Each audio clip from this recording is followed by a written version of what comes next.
जय हिंद दोस्तों, नमस्कार। एनपीएस एकेडमी यूट्यूब चैनल में आप लोगों का स्वागत है। और आज हम लोग फटाफट 21 अक्टूबर से संबंधित जो भी करंट अफेयर क्वेश्चन इंपॉर्टेंट है उस पे हम लोग फोकस करते हैं। क्वेश्चन नंबर दोस्तों फर्स्ट की ओर बढ़ते हैं। क्वेश्चन नंबर फर्स्ट हमारा है, भारत सरकार के द्वारा सभी क्षेत्रों में 1 लाख, ध्यान रख सॉरी भारत सरकार के द्वारा सभी क्षेत्रों में 1 साल के अंदर 10 लाख सरकारी नौकरी देने का वादा किया है, जिसकी शुरुआत दिवाली के बाद से की जाएगी। तो सभी स्टूडेंट को ये ध्यान में रखना है कि जी तोड़ मेहनत करना है, क्योंकि बहाली आने वाली है और जो है हर हर हाल में गवर्नमेंट इसे पूरा करेगी। अगले सवाल की ओर। ये तो ऐसे क्वेश्चन तो था नहीं, लेकिन क्वेश्चन अब शुरू होता है क्वेश्चन नंबर सेकंड से।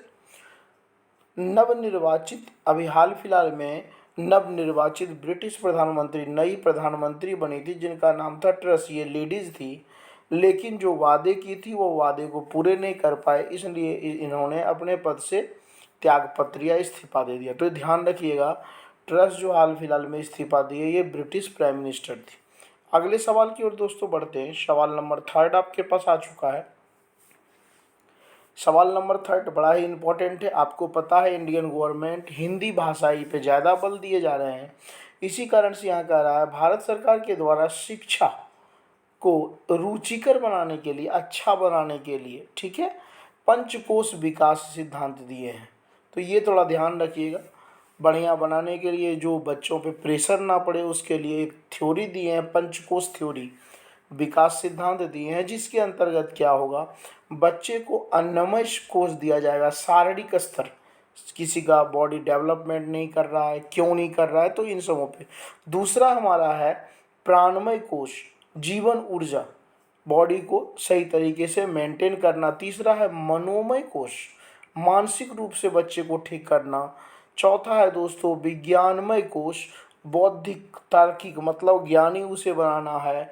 और अंतिम है आनंदमय कोष, चेतना, माइंड का आईक्यू लेवल जो है ना, या बच्चों का आईक्यू लेवल बहुत ही तेज गति से बढ़ाना। तो ये ध्यान रखिएगा, पंच कोश विकास सिद्धांत में कौन कौन से आते हैं, तो आनंदमय कोश आते हैं, प्राणमय कोश आते हैं, मनोन्मय कोश आते हैं, विज्ञानमय कोश आते हैं और आनंदमय कोश आते हैं, जो मुख्य रूप से शिक्षा बोझ न लगे, है ना, और इजली तरीके से बच्चे को समझ में आ जाए। अगले प्रश्न नंबर 4 बहुत ही दोस्तों इम्पोर्टेंट है। जलवायु परिवर्तन, क्लाइमेट चेंज की चुनौतियों से निपटने के लिए भारतीय प्राइम मिनिस्टर और यूएनओ के महासचिव एंटोनियो गुटेरस, तो यह भी याद रखिएगा एंटोनियो गुटेरस कौन है, यूएनओ के महासचिव हैं, गुजरात के केवाड़िया में। आपको पता है केवाड़िया किस लिए फेमस है, वर्ल्ड की सबसे ऊंची स्टैच्यू सरदार वल्लभ भाई पटेल की यहीं पे लगाई गई है। तो गुजरात के केवाड़िया से मिशन लाइफ की शुरुआत की, ये ध्यान रखिएगा। मिशन लाइफ की शुरुआत कहाँ से हुआ, गुजरात के केवड़िया से। किसने किया भाई, तो भारतीय प्रधानमंत्री और यूएनओ के महासचिव एंटोनियो गुटेरस के द्वारा किया गया। इसका मेन पर्पस क्या है, जलवायु जो परिवर्तन है उसको रोकना, जलवायु क्लाइमेट जो चेंज हो रहे हैं उससे निजात पाना। अब देखिए नीचे लिखा हुआ है, जिसका मेन पर्पस, मुख्य मकसद क्या है, धरती को, अपने लैंड एरिया को जल्द से जल्द बचाना। ठीक है, भारतीय पीएम ने, ध्यान रखिएगा, थॉट दिए थे रिड्यूस, रीयूज, रिसाइकिल। ये तीनों ट्रिपल आर से है, ध्यान रखिएगा, आर आर आर। तो रिड्यूस, रिड्यूस का मतलब क्या हो गया, जो भी चीज़ है ना, दोबारा कुल मिला करके ये तीनों वर्ड एक ही लगभग लगभग हैं, मतलब जो वेस्टेज चीज़ है उसको फिर से रिसाइकिल करके अपनाना। तो ये बड़ा ही इंपॉर्टेंट क्वेश्चन है और ध्यान रखिएगा आप लोग। अगला है क्वेश्चन नंबर 5 की ओर ध्यान दे रहे हैं। भारत और अमेरिकी सेनाओं के बीच 3 दिवसीय दोस्तों 3 दिन तक विशाखापट्टनम, विशाखापट्टनम कहाँ है, आंध्र प्रदेश में है, सेनाओं का संयुक्त ज्वाइंट जो है ना कॉन्फ्रेंस हो रहा है, ज्वाइंट ट्रायल हो रहा है। तो ये ध्यान रखिएगा, भारत और अमेरिका के बीच कहाँ पे ट्रायल हुआ, तो विशाखापट्टनम में। ठीक है, दोनों सेनाओं के, इसका नाम क्या रखा गया, तो टाइगर ट्रायफ।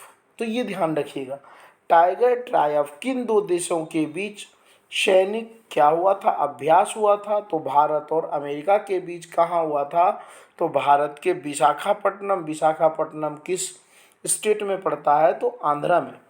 और यह शुरुआत दोस्तों भारत और अमेरिका के बीच जो शुरुआत हुई थी, इसके पहला जो संयुक्त अभ्यास हुआ था वह कब हुआ था? 2019 में। और संयोग से ये भी याद रखिएगा, ये अभी विशाखापट्टनम, तो पहला ट्रायल भी विशाखापट्टनम में, और ये जो भी हो रहा है दोस्तों 2022 में, वो अभी विशाखापट्टनम में। और नाम क्या रखा गया? Tiger tribe. तो टाइगर ट्रायब क्या है? एक संयुक्त अभ्यास है, किसके किसके बीच? तो भारत और अमेरिका के बीच। अगले सवाल की ओर ध्यान देते हैं। इसरो के द्वारा, Indian space research organisation, ISRO के द्वारा चंद्रयान मून प्लान 3, चंद्रयान 3 भेजा जाएगा। कब भेजा जाएगा? जून 2023 में।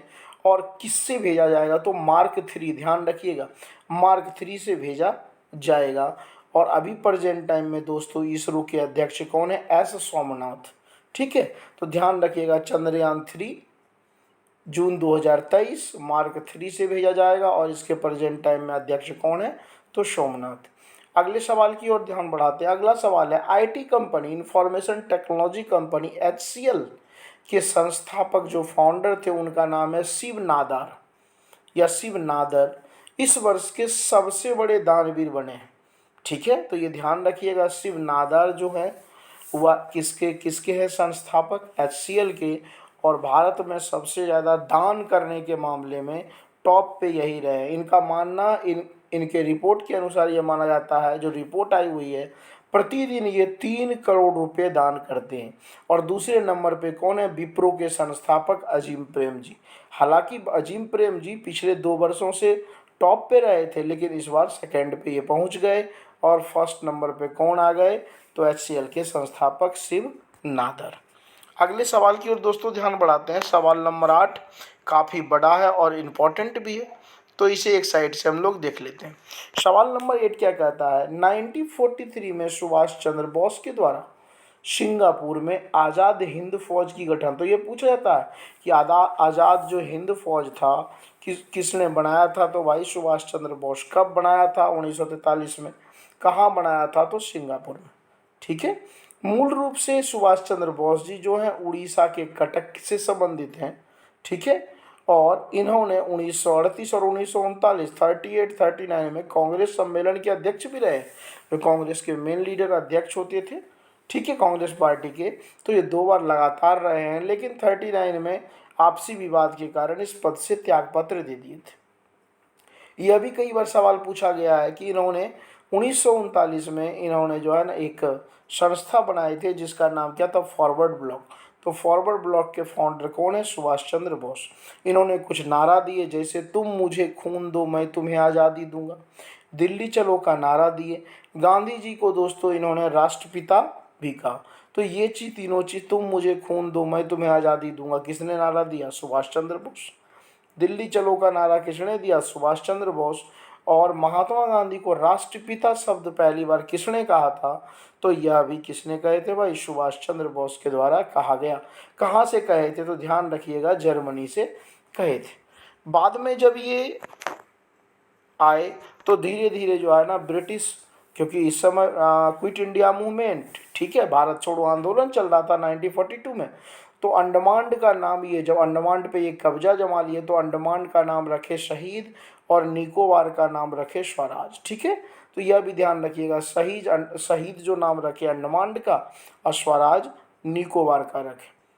1943 में टोक्यो में रास बिहारी बोस के द्वारा INA का, इंडियन नेशनल आर्मी, तो ये भी कई बार यहीं से पूछ दिया जाता है कि किसके द्वारा INA इंडियन नेशनल आर्मी का गठन किया गया? 1943 में किया गया, टोक्यो जापान की राजधानी, किसके द्वारा? रास बिहारी बोस के द्वारा। ठीक है, रास बिहारी बोस। उसके बाद सभी कमान जो है ना सुभाष चंद्र बोस संभाल लिए थे। फिर माना जाता है कि जब सेकेंड वर्ल्ड वार की समाप्ति हुई, तो सेकेंड वर्ल्ड वार की समाप्ति कैसे हुई आपको पता ही है कि जापान के हिरोशिमा और नागासाकी पे क्या कर दिया गया था? USA के द्वारा एटम बम गिरा दिया गया। इसी को देखने ये जा रहे थे, माना जाता है प्लेन क्रैश जो है ना ताइवान के आसपास हो गया था। तो ये कुछ महत्वपूर्ण सवाल हैं, आप लोग देखिएगा।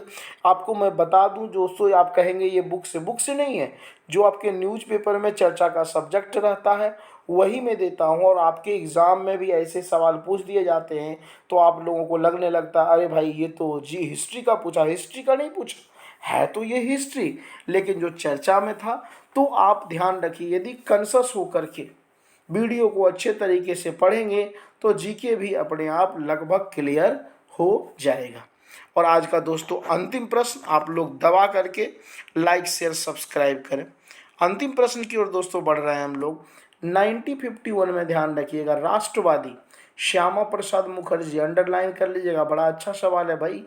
तो 1951 में राष्ट्रवादी श्यामा प्रसाद मुखर्जी, उस समय मिनिस्टर थे नेहरू जी के टाइम, इन दोनों के साथ विवाद हो गया और ये अलग हो गए। इन्होंने एक पार्टी बनाई, भारतीय जनसंघ। तो भारतीय जनसंघ की स्थापना कब हुई? तो 1951 में हुई। 1977 में ध्यान रखिएगा, जनसंघ में कई पार्टी का विलय हो गया, ठीक है, और इसका नाम जो है जनता पार्टी रखा गया। तो जनता पार्टी अस्तित्व में कब आई? तो 1970 में। फिर इसका नाम दोस्तों चेंज हो गया 1980 में, और ये जो भाजपा पार्टी है ना आज के डेट में, तो भाजपा पार्टी प्रॉपर नाम कब पड़ा? 1980। ठीक है दोस्तों, तो हम लोग मिलते हैं नेक्स्ट वीडियोज में। Okay, take care, bye.